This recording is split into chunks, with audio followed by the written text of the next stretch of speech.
É o amanhecer, ano 626 d.C. Constantinopla está acordada. Porque precisa estar. Em uma margem do Bósforo, bandeiras persas. Na outra, tambores ávaros e barcos eslavos deslizando em direção às muralhas marítimas. A cidade mais rica da terra não tem mais para onde recuar. Está com as costas voltadas para a água. Isso não foi um milagre bárbaro repentino. Esse cerco foi construído ano após ano, por cofres esgotados, o momento errado e uma guerra no leste que se recusava a permanecer sob controle. Esta não é apenas mais uma guerra entre Roma e a Pérsia. É a última. Após séculos de derramamento de sangue, após gerações de imperadores e reis trocando cidades, queimando fortes na fronteira e travando dezenas de batalhas ao longo da mesma fronteira assombrada, esta guerra final terminará com uma era colapsando em tempo real. Para entender como Roma acabou lutando por sua capital sob suas próprias muralhas, precisamos começar antes, quando o Império já estava sangrando novamente. O reinado de Justino II viu o Império Romano ser pressionado em todas as suas principais fronteiras. Em uma época em que ainda se recuperava do alto custo das guerras travadas sob Justiniano, levando à perda de territórios no Ocidente. Enquanto o Ocidente se tornou mais estável sob seu sucessor, Tibério II, no entanto, seriam as guerras no Oriente contra a Pérsia e nos Balcãs, contra os ávaros e eslavos, que se mostrariam mais decisivas, levando a um cerco decisivo travado sob as muralhas da própria Constantinopla. O reinado de Maurício. O reinado do imperador Tibério II seria caracterizado principalmente pelas muitas campanhas militares travadas a partir de 578 d.C., quando ele sucedeu formalmente Justino como Augusto. Nos 4 anos seguintes, continuaram as campanhas contra os ávaros, que tomaram Sírmio em 582 d.C., assim como contra os persas, com um general. Maurício continuou vitorioso e chegou até as proximidades de Ctesifonte. Nesse mesmo ano, porém, Tibério adoeceu e morreu, sendo sucedido por Maurício, a quem ele havia promovido a Augusto no dia anterior à sua morte. Além de ser um soldado experiente e habilidoso, Maurício também reformou a administração das províncias ocidentais, ao criar o cargo de exarca na Itália e na África, que combinava funções civis e militares, o que se mostrou uma forma eficaz de administrar o Ocidente. Ele também é famoso por ter escrito o manual militar chamado Strategicon, oferecendo conselhos sobre o funcionamento do exército e como combater os inimigos que enfrentava.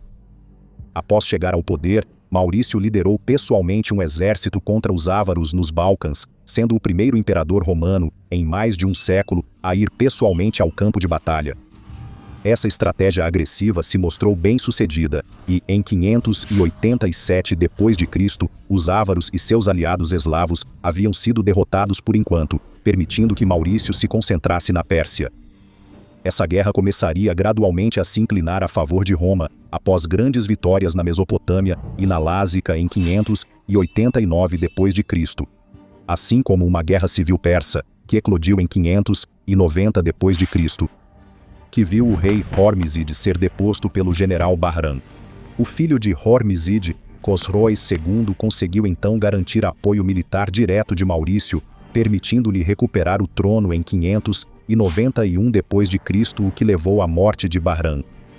Os romanos conseguiram extrair concessões consideráveis de Cosroes, que agora devia seu reinado a Maurício, levando não apenas ao império recuperar todo o território perdido, mas também a dominação do Cáucaso, onde os persas cederam o controle de grandes extensões de terra.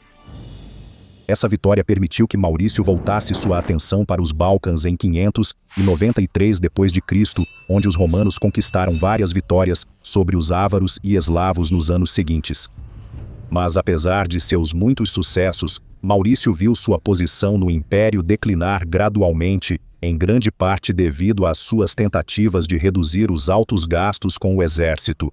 até que, em 602 d.C., um general chamado Focas liderou uma rebelião contra ele e foi proclamado imperador pelas tropas no Danúbio. Maurício fugiu da capital, mas logo foi encontrado e morto pelas tropas de Focas junto com toda a sua família. Guerra civil e invasão. Infelizmente para Roma, Focas não conseguiu reunir apoio generalizado no Império e, desde o início, enfrentou guerras civis. Isso começou em 602 d.C., quando o general Narses, na Mesopotâmia, recusou-se a reconhecer o usurpador como imperador e se revoltou, alegando que o filho de Maurício, conhecido como Teodósio, ainda estava vivo. Embora a figura apresentada como esse herdeiro imperial tenha se revelado um impostor, Narses também pediu apoio a Cosroes, que rapidamente decidiu aproveitar essa fraqueza momentânea dos romanos para invadir, ostensivamente em apoio a Teodósio e para vingar seu patrono, Maurício. Cosroes derrotou um exército romano em Constantina e avançou ainda mais pela Mesopotâmia romana em 604 d.C., capturando a fortaleza de Dara.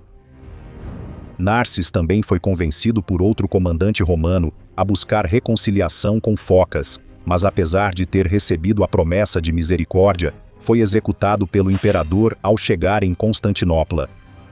A popularidade de Focas, no entanto, havia diminuído, levando a uma rebelião contra ele em 608 d.C., desta vez vinda do exarca da África, um homem chamado Heráclio.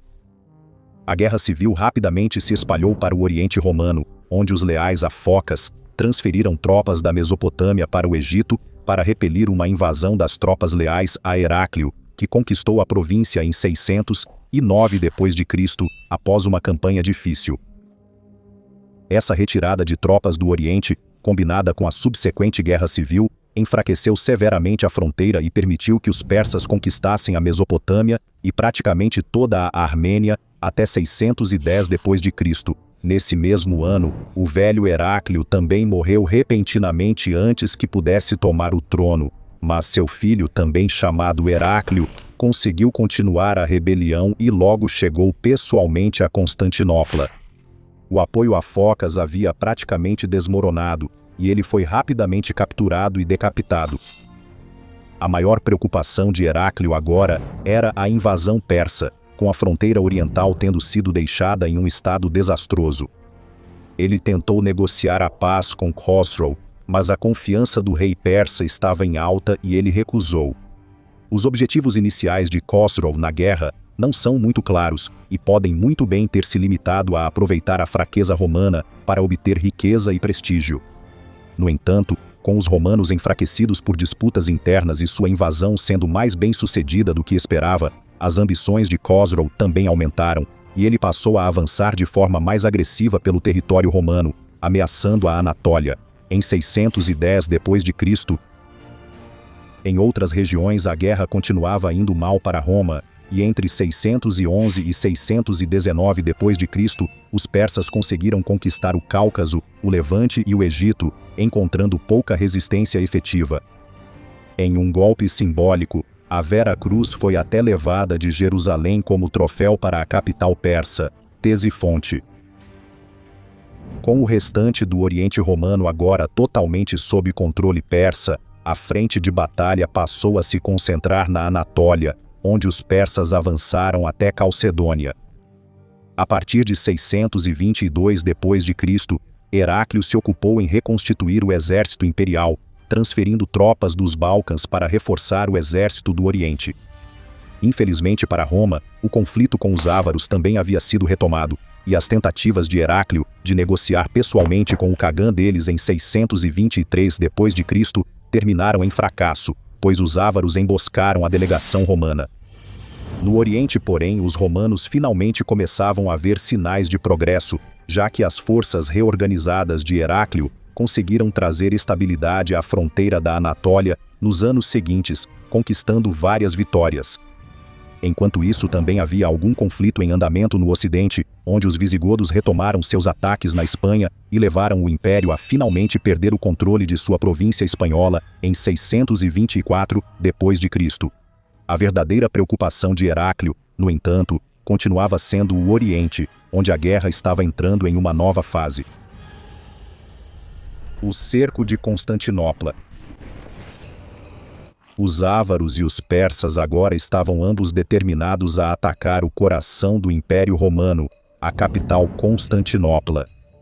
Em 626 d.C., os ávaros colocaram a cidade sob cerco, trazendo Constantinopla sob ataque direto pela primeira vez.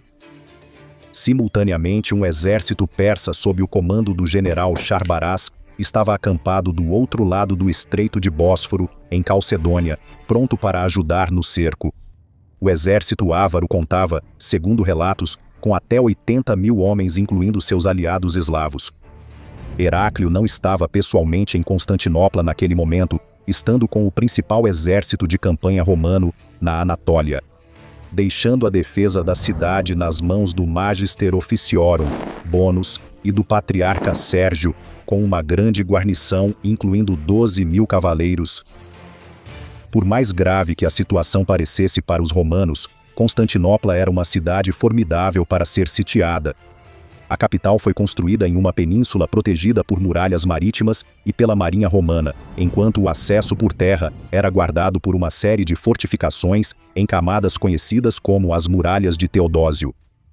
O cerco começou com os ávaros construindo várias torres e arietes e impedindo os romanos de buscar alimentos, além de construírem uma muralha própria para manter os defensores presos dentro. Durante esse tempo, a guarnição romana fazia investidas para atrapalhar as linhas dos ávaros. Sobre as muralhas da cidade, Sérgio inspirava pessoalmente os defensores e colocou vários ícones da Virgem Maria ao longo das defesas para aumentar o moral. Assim que os preparativos dos ávaros foram concluídos, eles lançaram seu primeiro ataque, apoiados por artilharia, torres de cerco e arietes ao longo de toda a extensão das muralhas de Teodósio. Mas apesar de várias horas de combate, eles não conseguiram romper as formidáveis defesas da cidade. No dia seguinte, os ávaros se reagruparam e lançaram outro ataque, mas este também não conseguiu avançar. No quarto dia do cerco, os eslavos tentaram romper as defesas pelo mar, embarcando um grande contingente em jangadas e lançando um ataque à parte da cidade conhecida como Chifre de Ouro. Mas esse ataque também foi repelido pela marinha romana. Embora os ávaros ainda não tivessem feito nenhum progresso, eles recentemente conseguiram se comunicar diretamente com Sharbaraz, em Calcedônia, e planos estavam em andamento para trazer reforços persas para o outro lado do estreito. No entanto, essas tropas foram interceptadas e esmagadas pela marinha romana. Os ávaros então lançaram outro ataque maciço contra as muralhas da cidade, enquanto ao mesmo tempo, seus aliados eslavos tentaram um segundo ataque anfíbio no Chifre de Ouro. O ataque terminou em desastre, pois a marinha romana mais uma vez interceptou os eslavos, enquanto em terra, os ávaros não conseguiram romper as defesas. Isso provou ser o ponto de virada do cerco, pois os ávaros decidiram abandonar a operação e iniciar uma retirada. Constantinopla havia sobrevivido ao seu primeiro cerco, mas de modo algum ao último. Consequências. Essa grande vitória permitiu que os romanos tomassem a iniciativa na guerra e começassem a repelir os persas na Anatólia. Os persas sofreram outro golpe quando Heráclio interceptou um mensageiro persa que carregava ordens de Khosrou para executar Sharbaraz, o que o imperador decidiu revelar a ele, levando um dos melhores generais do rei a se rebelar. Ao mesmo tempo, Heráclio conseguiu negociar uma nova aliança com os turcos, após o que lançou a campanha decisiva da guerra em 627 d.C., derrotando posteriormente os persas em Nínive. Enfrentando pouca resistência, Heráclio capturou o palácio real em Dastagird, onde também recuperou mais de 300 estandartes militares capturados. A campanha de conquista de Khosrou havia se tornado um desastre, e diante de um império romano ressurgente e da revolta de Sharbaraz, o rei foi deposto e executado por seu filho, Cavad II, em 628 d.C., que rapidamente começou a negociar um tratado de paz com Heráclio, mas ele adoeceu e morreu no ano seguinte, sendo sucedido por seu filho, Ardashir III, que era apenas um menino. Isso deixou a Pérsia com uma liderança ainda mais fraca, e a expôs ao rebelde Sharbaraz, que fez um acordo de paz separado com Heraclio durante uma reunião na Armênia em troca do apoio romano.